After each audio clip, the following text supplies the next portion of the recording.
श्री शिवाय नमस्तुभ्यम। हर हर महादेव।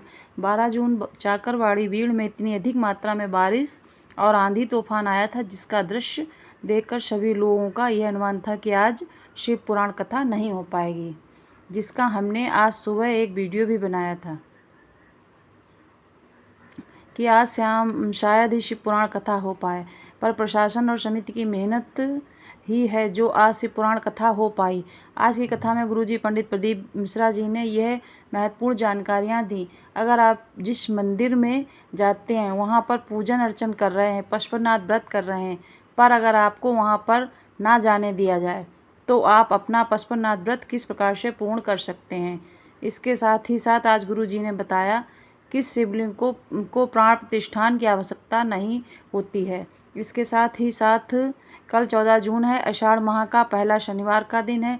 इस दिन कौन सा विशेष धन प्राप्ति उपाय आपको करना है, जो कि गुरुजी पंडित प्रदीप मिश्रा जी का बताया है, वह जानकारी आपको इस वीडियो में मिलने वाली है।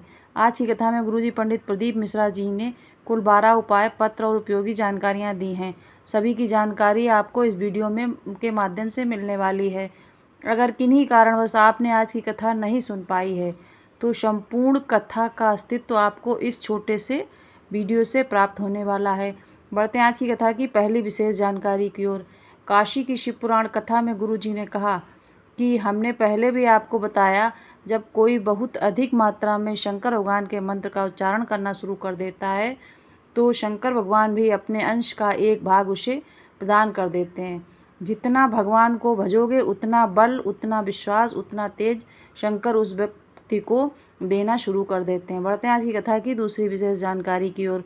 गुरुजी ने कहा, कल की घटना पूरे भारत को हिला के रख देने वाली है। अहमदाबाद से लंदन जाने वाली फ़्लाइट में बहुत से लोग सवार थे। किसी को पता नहीं था कि आगे क्या होगा। कोई किसी से मिलने जा रहा था, कोई घूमने जा रहा था, कोई पढ़ाई करने जा रहा था, कोई अपनी नौकरी करने जा रहा था, पर अब वे वापस नहीं आ पाएंगे। और गुरुजी ने कहा, हम भोलेनाथ से विनती करते हैं कि भगवान उन्हें अपने कैलाश धाम में स्थान प्रदान करें, और उन सभी के लिए 5 बार श्री शिवाय नमस्तुभ्यम मंत्र का जाप करते हैं। श्री शिवाय नमस्तुभ्यम, श्री शिवाय नमस्तुभ्यम, श्री शिवाय नमस्तुभ्यम, श्री शिवाय नमस्तुभ्यम, श्री शिवाय नमस्तुभ्यम। बढ़ते हैं आज की कथा की तीसरी विशेष जानकारी की ओर। गुरुजी ने कहा, पहले भी इस व्यासपीठ से कहा है, अगर आपके घुटने में दर्द हो रहा है तो आपको यह नहीं सोचना कि मेरा अब घुटना ही बदलना पड़ेगा, घुटने में कोई बड़ी बीमारी हो गई है। अगर आप ऐसे सोचते रहेंगे तो सही में आपको हो जाएगी, घुटना बदलना पड़ेगा। छोटा सा मुंह में छाला हो गया है, रोज़ देख रहे हैं, सोच रहे हैं कहीं कोई बड़ी बीमारी ना हो जाए, कहीं कोई बड़ी बीमारी ना हो जाए, और ऐसा सोचते सोचते वह बीमारी हो ही जाती है, क्योंकि आप उस बीमारी को दे रहे हैं। शरीर में कहीं उठाव लग रहा है, थोड़ा मोटा भाग लग रहा है, छूना शुरू किया, बार बार छू के हुए सोचना शुरू किया, गांठ हो गई, कहीं कोई बड़ी बीमारी ना हो जाए, और बार बार सोचने पर बड़ी बीमारी हो सकती है। अर्थात अगर आप नेगेटिव सोचेंगे तो वह होकर ही रहेगा। आपको हमेशा पॉजिटिव सोचना है। किसी बीमारी भी हो जाए तो भी आपको ये सोचना है कि मुझे कुछ नहीं हो सकता है, टेंशन मुझे नहीं लेना है, सब भोलेनाथ संभाल लेंगे। एक लोटा जल में भोलेनाथ के मंदिर में जाकर शिवलिंग पर चढ़ाऊँगा या चढ़ाऊँगी।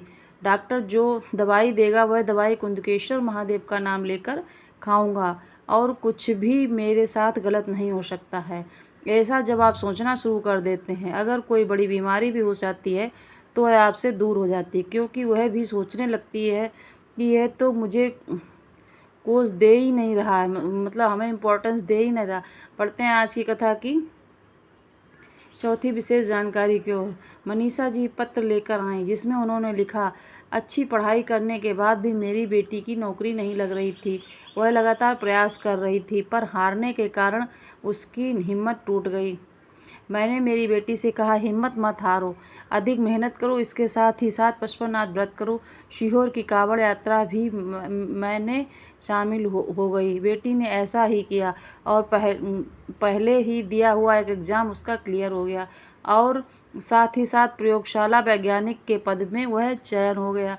उसी का आभार व्यक्त करने कथा पंडाल में आए हैं। बढ़ते हैं आज की कथा की 5वीं विशेष जानकारी की ओर। छाया जी पत्र लेकर आईं, जिसमें उन्होंने लिखा, 3 साल पहले पत्नी की एक पल्ली की एक कथा बेटे के लिए सुनी थी। दुनिया वालों ने कहा कि कथा पांडाल में बैठकर कथा सुनने से और की गई कामना वह निश्चित पूर्ण हो जाती है। मैंने मेरे बेटे के लिए कामना करी, उसकी नौकरी के लिए कामना करी और बेटे से कहा कि अधिक मेहनत करो और पढ़ाई करो, 1 लोटा जल शिवलिंग पर चढ़ाना शुरू करो, सीहोर की कांवड़ यात्रा में जाओ। बेटे ने ऐसा ही किया। बाबा की कृपा से बेटे की 3 नौकरियां लगीं, जिसमें से बेटे ने एक नौकरी प्राप्त की। जीएसटी इंस्पेक्टर के पद में वह चयनित हो गया। उसी का आभार व्यक्त करने कथा पांडाल में आए हैं। बढ़ते हैं आज की कथा की 6ठी विशेष जानकारी की ओर। करुणा जी पत्र लेकर आईं, जिसमें लिखा, मेरे बेटे ने पढ़ाई करने के बाद 3 साल तक प्राइवेट नौकरी करी, पर उसका मन नहीं लग रहा था। वह कह रहा था कि माँ, क्या मेरी सरकारी नौकरी नहीं लग सकती है? मैंने कहा, अधिक मेहनत करो, 1 लोटा जल शिवलिंग पर चढ़ाना शुरू करो, इधर ईश्वर की कांवड़ यात्रा में शामिल हो। बेटे ने सब कुछ किया और उसे फूड इंस्पेक्टर के पद में नौकरी लग गई। उसी का आभार व्यक्त करने कथा पांडाल में आए हैं। बढ़ते हैं आज की कथा की 7वीं विशेष जानकारी की ओर।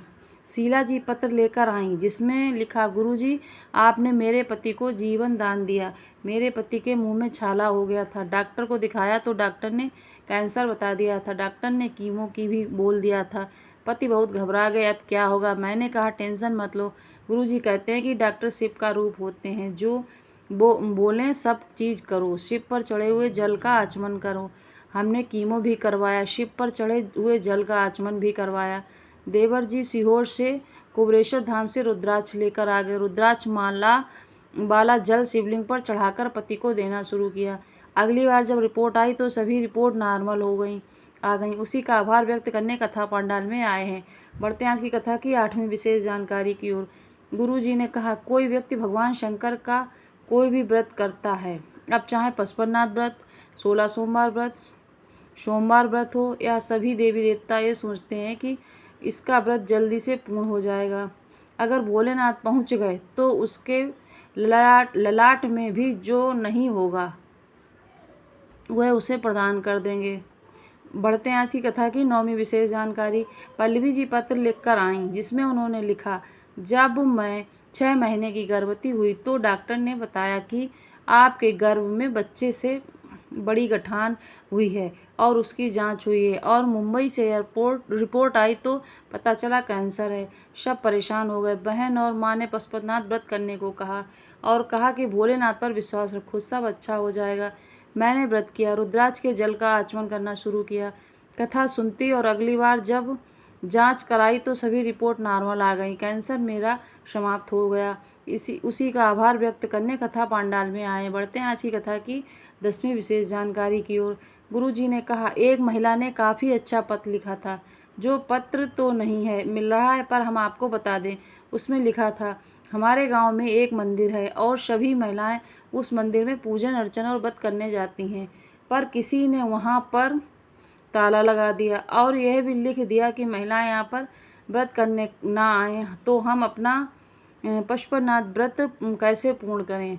इस पर गुरु जी पंडित प्रदीप मिश्रा जी ने कहा, आप तो बेलपत्र के वृक्ष के नीचे पार्थिव शिवलिंग का निर्माण करके वहाँ पर पूजन अर्चन कर सकते हैं और अपना व्रत पूर्ण कर सकते हैं। जो भी आपका पशुपतिनाथ व्रत है, 16 सोमवार व्रत है, जो भी व्रत है आप वहाँ पर पूर्ण कर सकते हैं। और गुरुजी ने कहा, यहाँ तक कि आप तो सीहोर को कुबरेश्वर धाम आएँ, आपको हम एक पाषाण का शिवलिंग भी दे देंगे, जिससे आप खुले में किसी भी वृक्ष के नीचे रख सकते हैं और उसका पूजन अर्चन कर सकते हैं। इसके साथ ही गुरुजी ने कहा, यहाँ के जो यजमान हैं महादेव जी हैं, आप उनसे भी कहेंगे तो वह भी आपको नर्मदेश्वर शिवलिंग दे देंगे, जिससे आप सीधे उपयोग कर सकते हैं, सीधे पूजन अर्चन कर सकते हैं, क्योंकि नर्मदेश्वर शिवलिंग को प्राण प्रतिष्ठान की आवश्यकता नहीं होती है, क्योंकि वह शिव हैं, शिव का ही प्रतिबिंब होते हैं। बढ़ते आज की कथा की 11वीं विशेष जानकारी की ओर। 19 जून से 23 जून 2025 तक निकुंभ जिला दुर्ग में शिव पुराण कथा होगी। 26 जून से 2 जुलाई 2025 तक बैजापुर छत्रपति संभाजी नगर में शिव पुराण कथा होगी। 5 जुलाई से 9 जुलाई 2025 तक गुरु पूर्णिमा शिव पुराण कथा होगी। 10 जुलाई को गुरु पूर्णिमा महोत्सव होगा। 25 जुलाई से 31 जुलाई 2025 तक भिलाई में शिव पुराण कथा होगी। 6 अगस्त को सीहोर का कुबेरेश्वर धाम में प्रदोष के दिन कावड़ यात्रा होगी। बढ़ते हैं आज की कथा की 12वीं और अंतिम जानकारी की ओर। 14 जून का दिन बहुत ही विशेष है। आषाढ़ माह का पहला शनिवार है और हम इस दिन आपको गुरु श्री पंडित प्रदीप मिश्रा जी का बताया सबसे अच्छा धन प्राप्ति, लक्ष्मी प्राप्ति उपाय करना है। आपको बस इतना करना है, शाम के समय प्रदोष काल में मतलब शाम के 6:30 बजे से लेके 6:45 तक बजे मतलब 8:45 के बीच में आपको एक दीपक पीपल के वृक्ष के नीचे प्रज्वलित करना है।